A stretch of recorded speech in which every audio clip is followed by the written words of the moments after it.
গভীর রাতে দুঃসাহসিক চুরির ঘটনাকে কেন্দ্র করে চাঞ্চল্য ছড়ালো মালদার গাজলের হরিদাস গ্রামে। চুরি যাওয়া বাড়ির মালিকের নাম নবকীর্তনিয়া, বাড়ি গাজল 1 নম্বর অঞ্চলের হরিদাস গ্রামে। জানা গেছে বাড়ির পাশে বিয়ে বাড়ি ছিল, বাড়িতে সকলে মিলে বরযাত্রী গিয়েছিলেন। আর এদিকে ফাঁকা বাড়ি থাকার সুবাদে সেই সুযোগকে কাজে লাগিয়ে গভীর রাতে তালা ভেঙে দুঃসাহসিক চুরি করে চম্পট দেয় দুষ্কৃতীরা।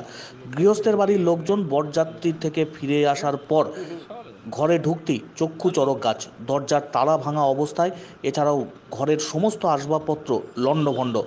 চুরি যাওয়া বাড়ির মালিক জানিয়েছেন নগদে প্রায় 35,000 টাকা এবং 1 ভরি সোনার গহনা খোয়া গিয়েছে। বর্তমান বাজার মূল্য সব মিলিয়ে লক্ষাধিক টাকা হবে বলে জানানো হয়েছে।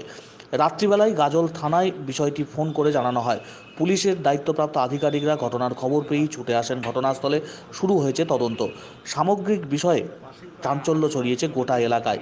এলাকার নিরাপত্তা নিয়েও প্রশ্নচিহ্ন তুলেছেন স্থানীয় বাসিন্দারা।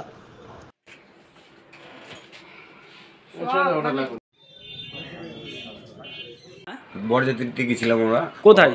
ওইটা হচ্ছে মাঝরাতে গেছিলাম। বরযাত্রী? ঝুরুকলের বিয়েতে গেছিলাম। কোথায় এলেন? এই যে আমার বাড়ির পাশে। তারপরে আমি বিয়েতে আসি দেখি, বাড়িতে এসে দেখি কি এগুলো হচ্ছে সম্পূর্ণ চিকন করে খোলা আছে। আমার ছেলে বলছে বাবা শোকেছে, ঘরের তালা ভাঙা, শোকেজ ভাঙা, টাকা পয়সা দেখি কিছুই নাই, সোনা দানা দেখি কিছুই নাই। এখন দেখলাম হাতুর বাটাল দিয়ে ভেঙেছে। তো কি দেখলাম শোকেজের মধ্যে দেখলাম আমার কোনো কিছুই নাই। আমি সম্পূর্ণ কিছু দেখলাম। আমার স্ত্রী আসলো বাড়িতে, তারপরে হচ্ছে করে এসে দেখলো কিছুই নাই। কি কি ছিল? টাকা ছিল, সোনা দানা ছিল। টাকা কত টাকা ছিল? টাকা মোটামুটি 35,000 টাকার মতন ছিল। আর সোনা? সোনা 1 ভরির মতন ছিল। কিছুই নেই। কিছুই নেই।